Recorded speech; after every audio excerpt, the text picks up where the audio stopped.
all the transaction goes well, it will go to the partially committed. From partially committed, it will go to the committed. Once it is committed, return back to the database and it will be terminated. Any process or the program to be executed, the program or the block of the program should be there in the main memory, that is in your RAM. When it comes to the multi-user, more than 2 users are accessing the database at the particular time. So what we are having concurrent execution.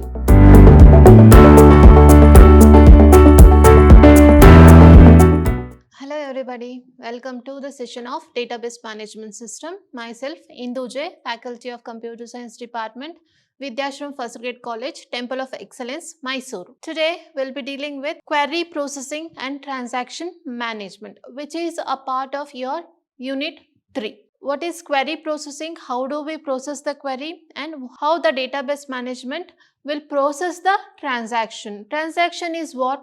Transaction is nothing but request and the response process. What is request? Simple example, real life example, ATM transaction. What we do in the ATM transaction?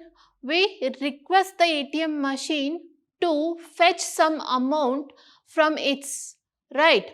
So it will go some steps, it will ask, it will read the card number, it will read the bank that belongs to and how much amount you have in your account. These are all the background process what it is doing, that is processing the transaction, and it will give you the amount what you are requested. Similarly, in the database management system, we have to fetch anything, any data from the database. Database has to do some processing. That is called as transaction processing. That is a process of sending the request, processing there and getting the response back. That is nothing but transaction processing. Let's see what is transaction processing.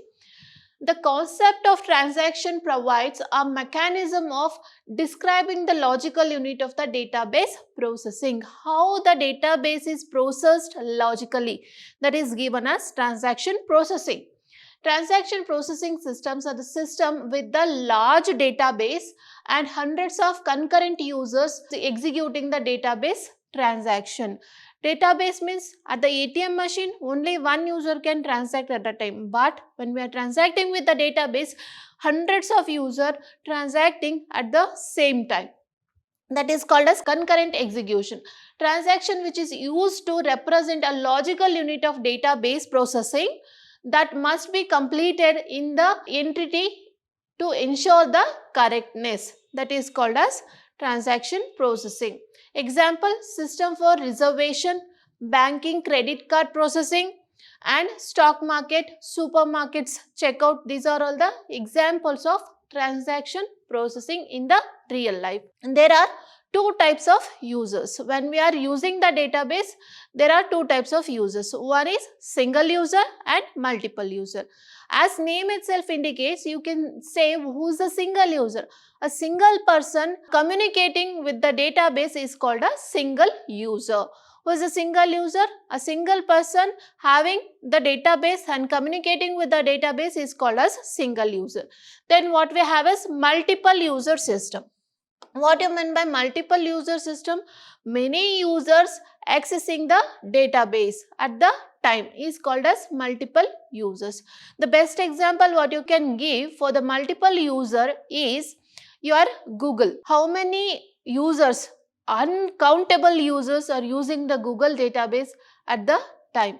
So that is the best example for multiple and large number of database users. Apart from that, airline reservation, when you are reserving the airline ticket or the train ticket, many are trying to reserve the both the physical and application layer. Both the physical layer and then the application layer are used by the user. So that is an example what we have as a personal computer.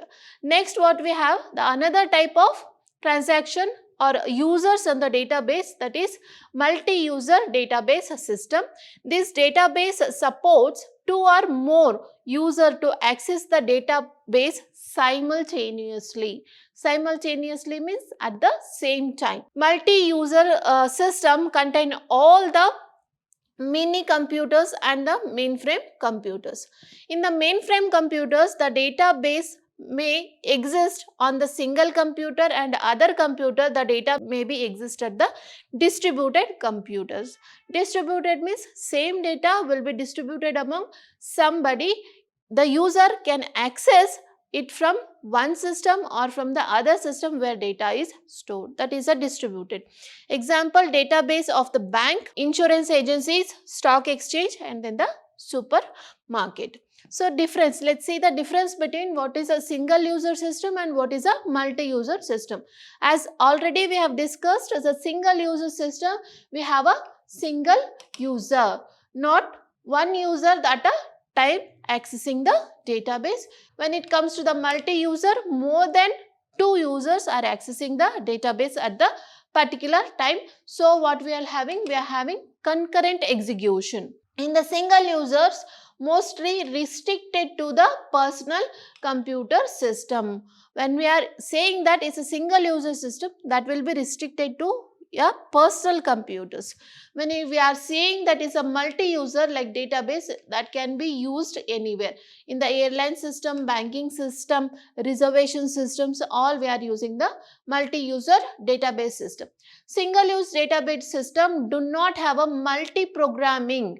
Thus, a single CPU can only execute. It don't have a process of multiple programming. Multi-programming means what? Multiple persons doing the programming at the same time. That is called as multi-programming.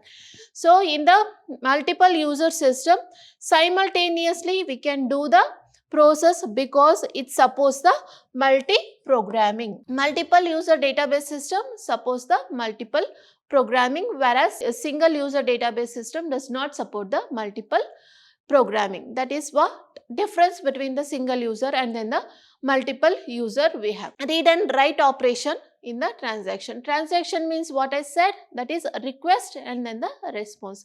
The process of requesting is called a read operation. The process of responding is called as a write operation. So the database is basically represented as a collection of named data item. The size of the data item is called granularity. What we call the size of the data item in the database is called as granularity, and it can be a field, it can be a single field or the single record in the database of some record in the fields, or it may be the large unit such as records or even a whole disk. It can be in a single record, it can be in a more record, it can be in a single field in the record.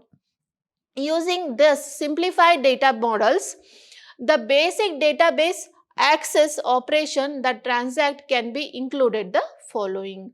In the transaction, what we have? We have two type of operation, that is a read operation one and the second is write operation. Apart from that, we have some sub operations also called as commit, that is third one, commit, and fourth one is rollback.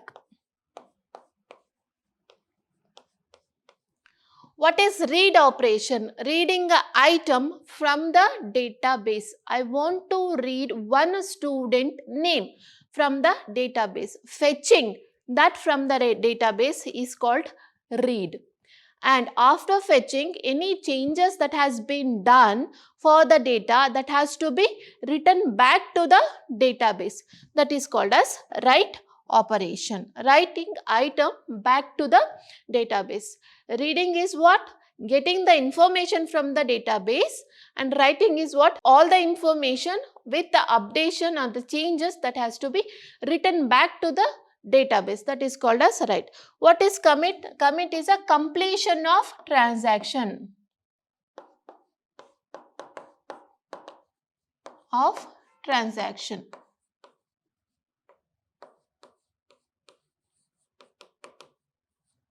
Okay, commit is what?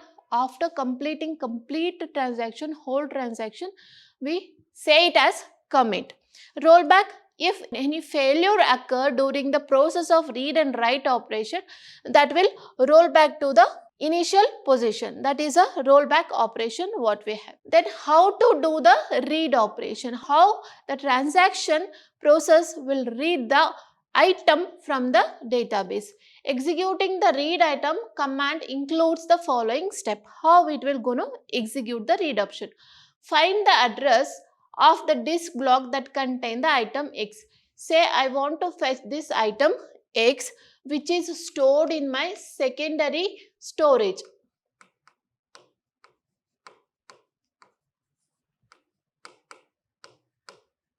Okay, where we have this X item in my secondary storage. What are the example of secondary storage?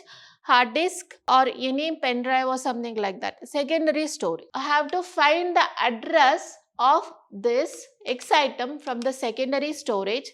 Then copy that disk block into the buffer in the main memory. This should be copied into main memory. Why we have to copy that into main memory? Because unless data is there in the main memory, you cannot do any processing on that. Any process or the program to be executed, the program or the block of the program should be there in the main memory, that is in your RAM. Unless you fetch the program into the RAM, you are not able to execute any of the program. So what we are doing in the first step, we have to find the address of the X in the secondary storage. After finding the address, you have to fetch that into the main memory. Right? Fetch that into the main memory. Copy that item into the main memory. Then copy item X from the buffer to the program variable, say X. This is again copied into the executing thing. Understood how the read process will be processing. First, find the address in the secondary storage, then copy that into the main memory, buffer of the main memory. From the buffer, copy the item X from the buffer to the program variable. This is what the read operation does. Next, one more operation what we have is write operation. After reading, it has to give the response back, right? How we are writing back that into the database? Find the address of the disk block that contains the item X. So, here we have a main memory. Some changes has been done to the item X. Find this address, that is 1001. Say 1001. Copy the disk block into the buffer in the main memory. That has to be copied into the main memory from this X. Okay, this is a first step. This is a second step. Copy that into the main memory. Copy the item X from the program variable named X into its correct location in the memory. That is, say it is 101.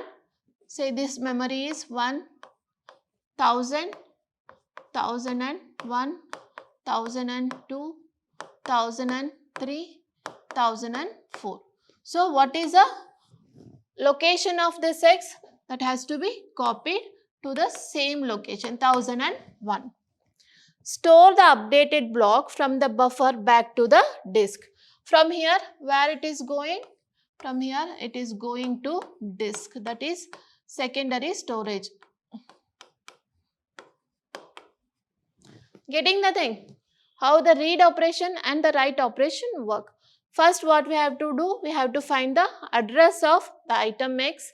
From once we have find the address, we have to copy the disk block into the buffer. Once we have copied the disk block into the buffer, that copy the item X from the progress. So, first we have to find the address 101, then we have to copy this X to the particular address. Once we have done with this copying, then that has to be copied to the disk, that is a secondary storage. Next, what we have is how database management system do the concurrence control. What is concurrency? We have already discussed what is concurrency. Many people using the same database at the same point in time, that is called as concurrent execution. So we have to control that concurrent execution. Why we have to control that concurrent execution? Because as we are doing read and write operation, once we are reading something, the same item may be requested from some other user also. So that should not have any conflict while we are doing the read and write operation for the multiple users. So we have to do the concurrency control. Concurrency control is the management procedure that is required to control the concurrent execution of the operation that takes place on the database. Concurrent execution in the database. What is concurrent execution? In a multiple user system, multiple user can access and use the same database at the one time, which known as the concurrent execution of the database. It means that the same database is executed simultaneously on the multiple user. As I told you, this is a formal definition what we have read just now. Then what is the need of concurrence control? Why do we have to control the concurrent execution? So in the database transaction, the two main operation what we have is read and write operation. So there is need to manage these two operation in the concurrent execution. So the transaction, as if these operations are not performed in the interleaved manner, and that data may become inconsistent. If we are not controlling the concurrency while we are doing the read and write operation, it will lead to what? Inconsistent data. Inconsistent data will lead to the anomalies. Okay, that's why we have to control the concurrent execution. The following are the problem if you are not controlling the concurrent execution. So mainly we have two types of problem. One is last update problem and dirty read problem. Last update problem is also called as write conflict, and dirty read problem is called as write read conflict. Okay, let's discuss one by one what is the problem if you are not doing the concurrence control. So first one is that last update problem. The problem occurs when two different data transaction performs the read-write operations on the same data item in the interleaved manner, that is concurrently executing. That makes the value of the item incorrect, hence making the database inconsistency. Let's explain. Here we have a two transaction T for the X and a transaction TY. We have two transactions. At the time interval T1, what transaction X will do? It will read the data from the database. Which data? A value is 3. Say this is my database. I have stored some value A is equal to 300 here. Okay. So Tx, who is accessing this? Tx is accessing this 300 at the time interval T1. Right. At the time interval T2, it will do the operation that is A minus 50. What is the value of A minus 50? That is 300 minus 50. Then A is equal to 250. Right. So now what is the value of A here? That is 250. Now at the time interval T, now another transaction wants to read the value of the item A. Now what is the process of reading? Process of reading, it has to go to the database. From that it has to fetch into the main memory and it has to keep it into the buffer. Right. That's the process of read operation. But here already the A value is in buffer.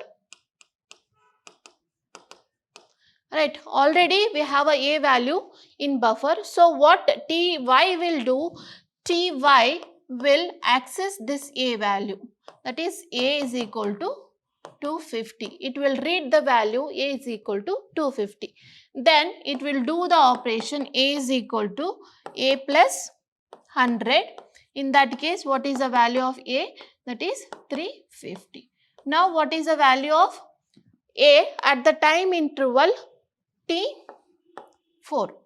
So value of A at the time interval T2 is 250. Value of the A at the time interval T4 is 350. Now you can see here at the time interval T6 transaction Tx is writing the value A item back to the memory, but this not will be considered.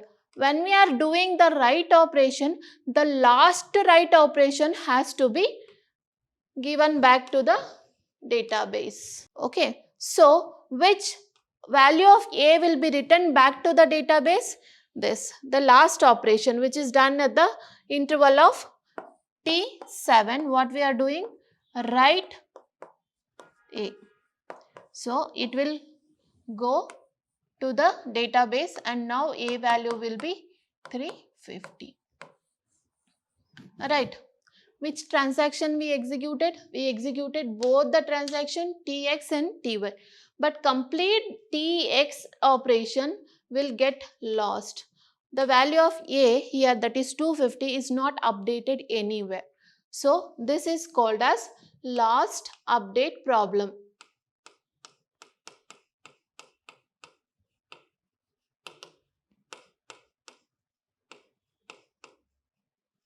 Understood? Whichever the transaction Tx is doing, that all the transaction will be lost. Only the transaction of Ty will be carried and updated back to the database. This is the last update problem what we have. The system or the computer doesn't know some transaction has been done, which is a Tx transaction has been done. It does not even get to know that. So it is called as lost update.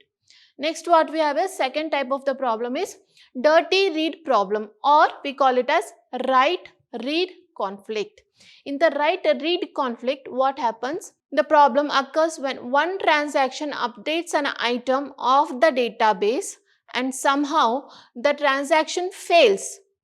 And before the data gets rolled back, the updated database item is accessed by the another transaction. These comes with the write read conflict between both the transaction. Let me explain with the example. It's reading the unnecessary value which does not exist. So it is called as dirty read problem. Here same, we have a database. In database we have a value for the item A, that is 300, and transaction X is reading 300, and after that doing some operation A minus 50, that is now A value is equal to 250, right? And this will be written back to the database. Now what is the value of A is 250, right? Written back to the database here. Then after returning that, it will read the value A, transaction Ty is gonna read the value A as 250, right? Because we have written back. Here again doing the operation, sum operation, A is equal to A plus 100 and A is equal to 350. Now some operation is done with the Ty. Ty is completed it operation and it will committed. But still Tx is continuing with the operation, and again here we come across with the failure. What happens when any transaction fails? It won't resume the transaction from here. It will go back to the initial state.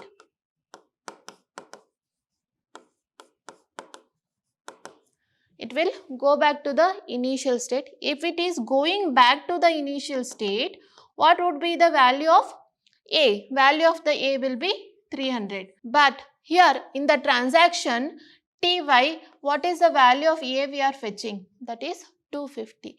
You are reading the value which is not at all existed.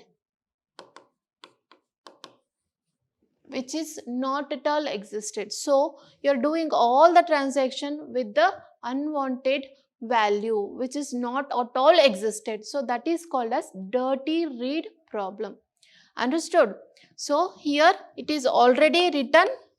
After writing, it is taking the value of A by the transaction Ty. It will do some transactions here. It will commit.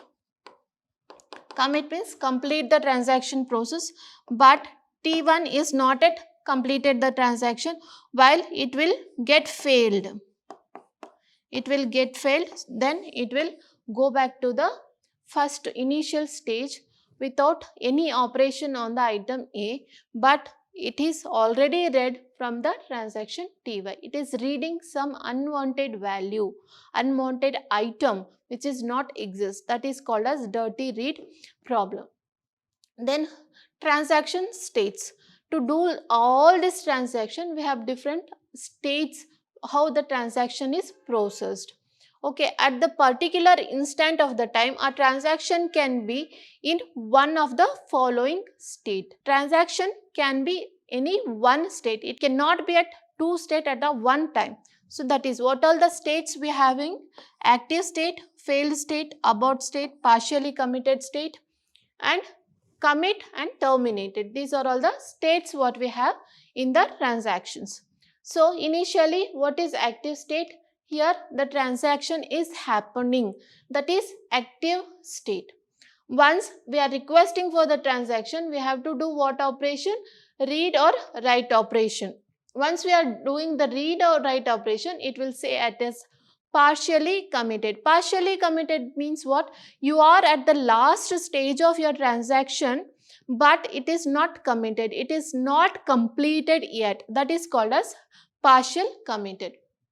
If we having a partial committed and all transaction went well, then it will go to the commit state. Commit means complete transaction is done and the updation has already been updated to the database. Okay, that is the commit. Here almost done, but we have not updated the database. That is partially committed. Committed, we have done some processing on the data and that update will be returned to back to the database. That is committed. This is one cycle after committed, and then this active transaction. Then what we have is failed state. Either it can be the partially committed or it can be the failed state. Why it get failed? It will get failed for different reasons, and from failed, what it has to do? It won't resume. It will roll back to the active state again, back to the active state. How we can go back to the active state? By aborting the program, by aborting the transaction, we are going back to the initial state. Then after abortion, we are going for terminating. Terminating means complete end of that transaction or the complete end of that program. That is what the states what we have. And here in the partially committed also, if any failure occur, it will comes to the failed state. Okay. How many states we have? We have 6 states. Active state. In active state, transaction is processing. Once transaction is processing, we have a two option, whether it can go failed or it can go to the partially committed. If all the transaction goes well, it will go to the partially committed. From partially committed, it will go to the committed. Once it is committed, return back to the database and it will be terminated. And the second point is that it is active. Some failure occur, it will go to the failed state. From a failed state, it will go to the abort. Seeing the system that this transaction has been failed, you need to abort this process.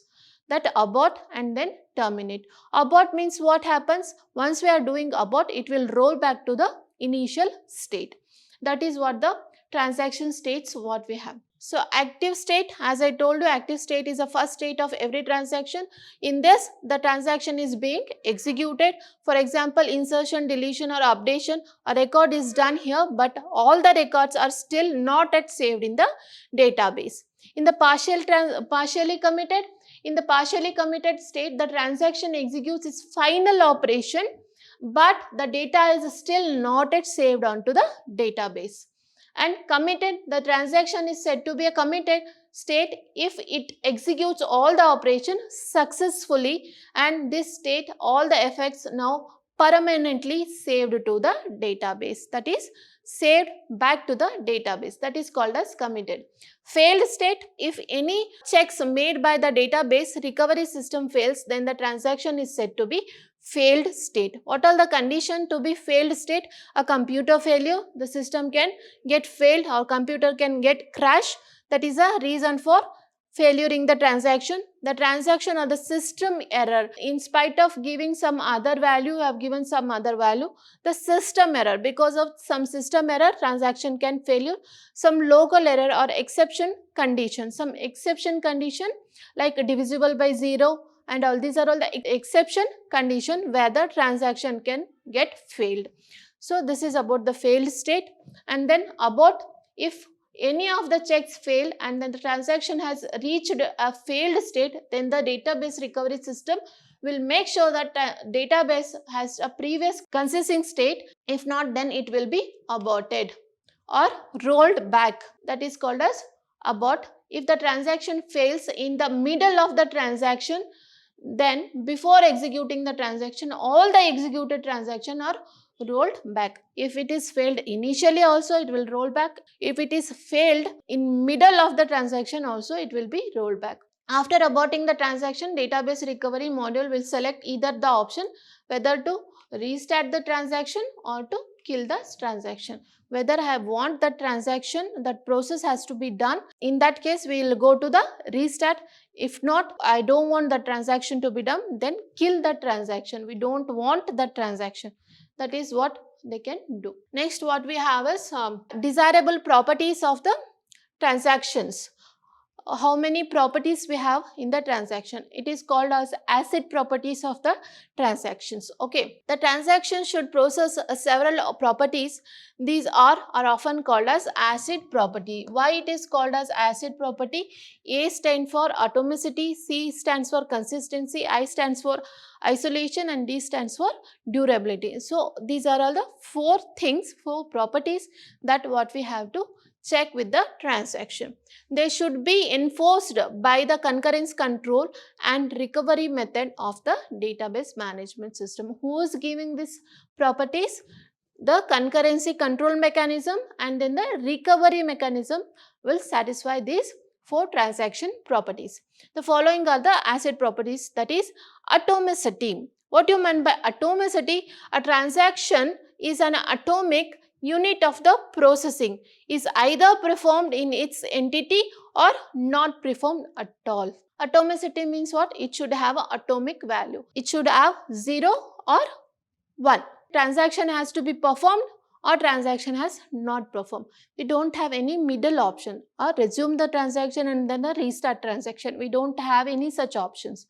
Whether it is to be done or not done. Okay, that condition is called as atomicity. Consistency preservation. Transaction is consistency preserving if its complete execution takes the database from one consistent state to the another consistent state. Consistency means data has to be same. That is, before starting the execution and after completing the execution, the data value must be same. For example, you can take that same example of ATM transaction. Say, for example, in your account you will be having 1000 rupees. So this is before transaction. Okay, the 1000 rupees. Before transaction and after completion of transaction. So out of 1000 rupees, I have fetched 500 rupees. So now I have 500 rupees in my bank account. Right? Bank account. 500 rupees in the bank account plus 500 rupees cash. So total how much we are having? 1000 rupees. The sum should be same, that is before execution and after execution the sum should be same. Data should not change much after the processing. Then isolation. A transaction should appear as though it is being executed in the isolation from other transaction. Though we are executing the transaction concurrently, but it has to showcase that it will be, the execution will be in parallel. That is called as isolation. And one more point what we have in the isolation is, if the transaction T1 is working on X until unless T1 completes or commits, this X should not be provided to the transaction T2. That is called as isolation. One item for one transaction, that is called as isolation. After completing this, you can provide the same item X to the transaction T2. That is called as isolation. Durability or permanency. Durability means once we have written anything to the database, that is a permanent. We cannot change that value until unless another process has to be done. That is called as durability. The changes applied to the database by committed transaction must persist in the database. The changes must not be lost because of any failure. Because of any failure, the changes which has been done because of the process, that should not be changed. That is called as durability. So these are all the ACID properties of the transaction, that is atomicity, consistency, isolation and durability. So we call it as ACID properties. The atomicity property requires that we execute the transaction to completion. The preservation of the consistency in general considered to be a responsibility of the programmer who writes the database program, and isolation is enforced by the concurrency control subsystem of database, and a durability property is a responsibility of recovery system that has been designed by the database management system. Okay, this all for the querying processing and transaction processing. Thank you.